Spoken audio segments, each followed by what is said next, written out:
और उस नाम में अपने मन को लगाओगे तो चाहे तुम थोड़ा सा भी क्यों ना जब पाओ, उसका जितना भी फल मिलेगा आपको पूरा मिलेगा। जैसे एक बार कोई एक बहुत साहूकार था, वो गांव में चीज दिया करता, ब्याज पे पैसे देता, कोई सामान लेके आते उनसे ब्याज लगाता।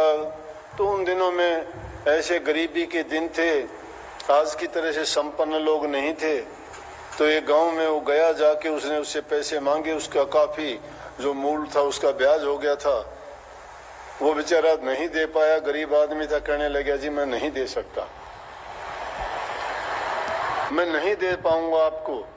बोला नहीं दे पाएगा? तो ऐसे आदमी कठोर होते हैं, वो खून चूसने वाले बन जाते हैं लोगों के, उनके दिलों में दया धर्म नहीं होता, वो पाप कर्म को पाप कर्म नहीं मानते,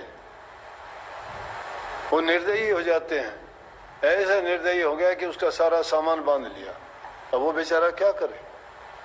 पैसे मांगता हूं, तेरा सामान लेके जाऊंगा, जो सामान था सारा बांध के चलने लगे। अब कोई मजदूर नहीं मिला गांव में, कोई नहीं मिला। एक महात्मा सब कुछ देख रहा था, वो महात्मा ने देखा, महात्मा बोला तेरा सामान मैं पहुंचा सकता हूं और कुछ नहीं लूंगा तेरे से। बोला, उसने सोचा अच्छा मिला अकल का अंधा, कुछ लेगा भी नहीं, तेरा सामान पूछा होगा, तेरे कोई मिलता ही नहीं था। बोले एक काम करना पड़ेगा सेठ जी। बोले बोलो।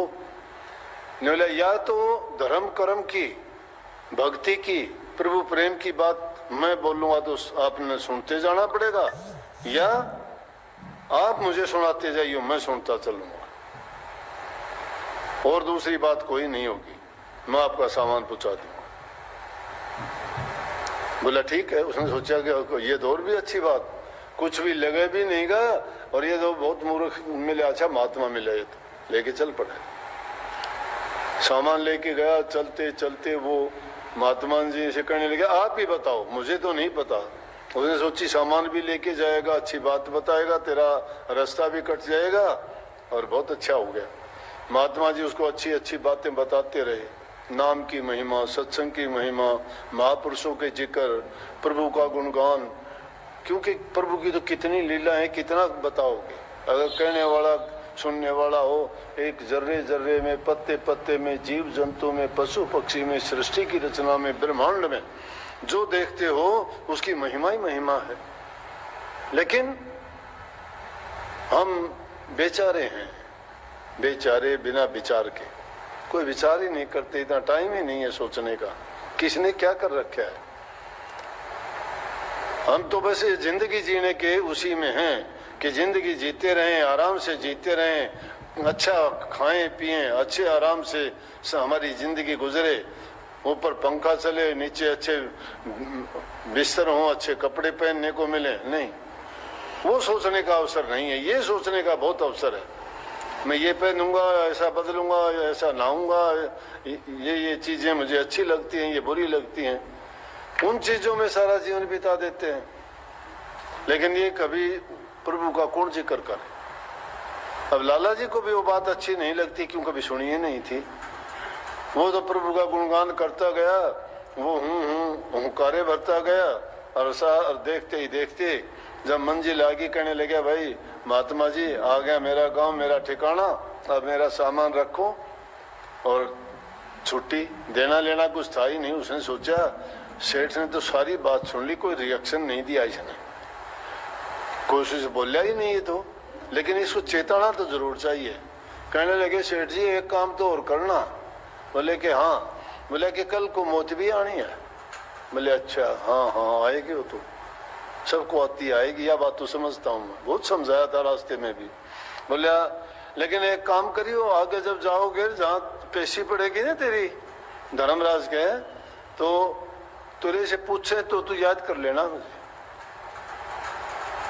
और तेरे को ये कहें कि मांग तू तेरे कोई अच्छे कर्मों का फल हो, तो ये इतनी देर जो तूने राम के नाम का सत्संग सुना है ना, ये तेरे काम आएगा। बोला ठीक है जी।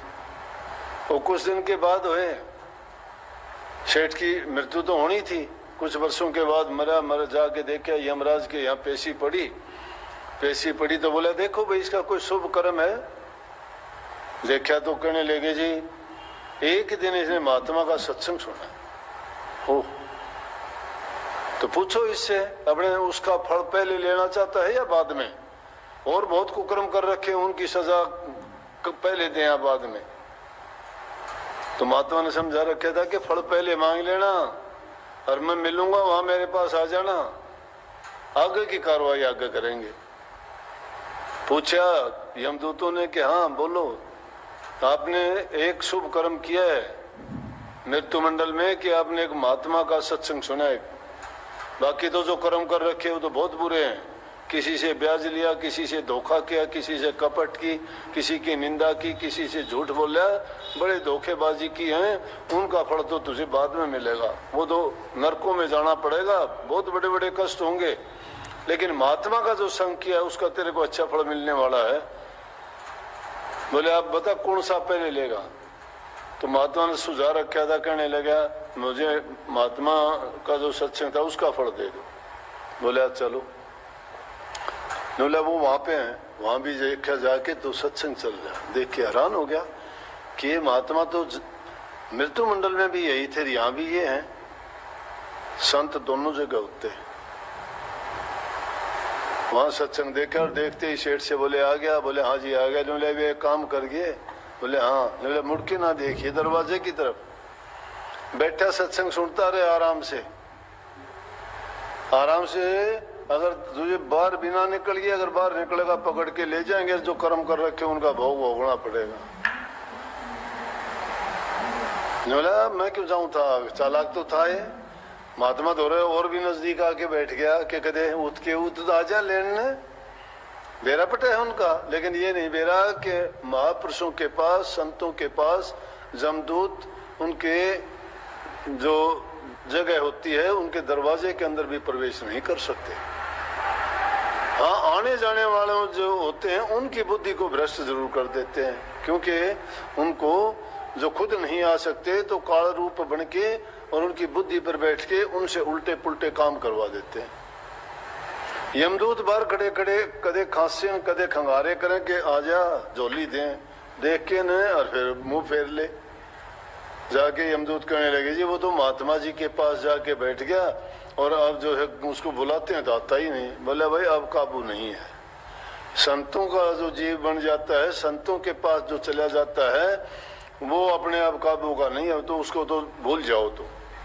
तो देखो थोड़ी सी घड़ी का सत्संग करने से, प्रभु हरि नाम की चर्चा करने से, उस नाम की महिमा को गाने से, सुनने मात्र से इतना फल मिल गया। तो हम तो रात दिन उनका गुणगान करते हैं, बैठते हैं, सुमन करते हैं, ध्यान करते हैं, फिर हमारा कल्याण क्यों नहीं होगा।